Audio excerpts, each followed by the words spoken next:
Abbiamo molte richieste di chiarimenti su come preparare e mescolare ipervetro, quindi questo è un piccolissimo tutorial su come mescolare questo prodotto sia nella confezione da 1 litro sia se vogliamo dividerlo in due.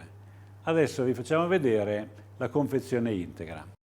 Allora, ipervetro è una resina epossidica, dobbiamo mescolare il componente A con il componente B perché l'insieme formeranno la catalisi. Tutto però inizia con la miscela dei due singoli componenti.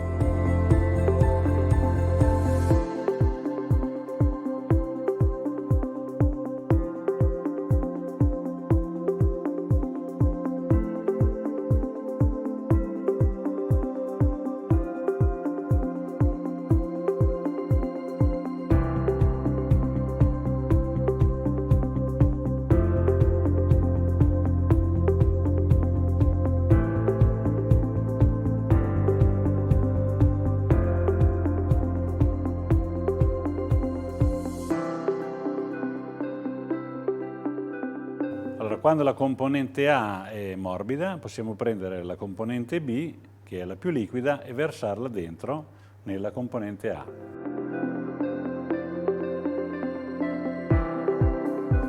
A questo punto mescoliamo per almeno 3 minuti, in questo modo parte il processo di catalisi che rende il vetro così resistente a tutte le sostanze e totalmente impermeabile per bagni e cucine.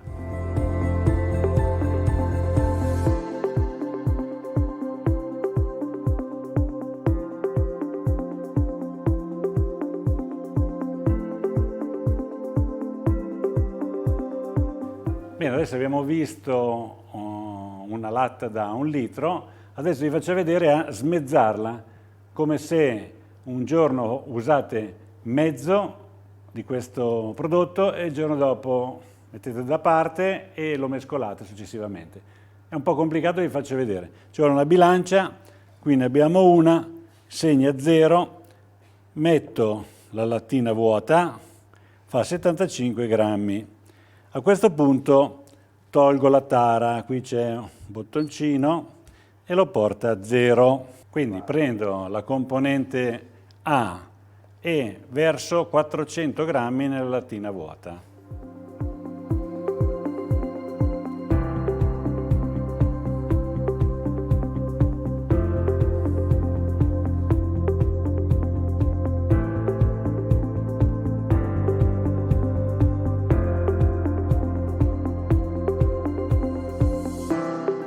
A questo punto prendiamo il componente B e mettiamo a 165 grammi per arrivare a 565 grammi in totale.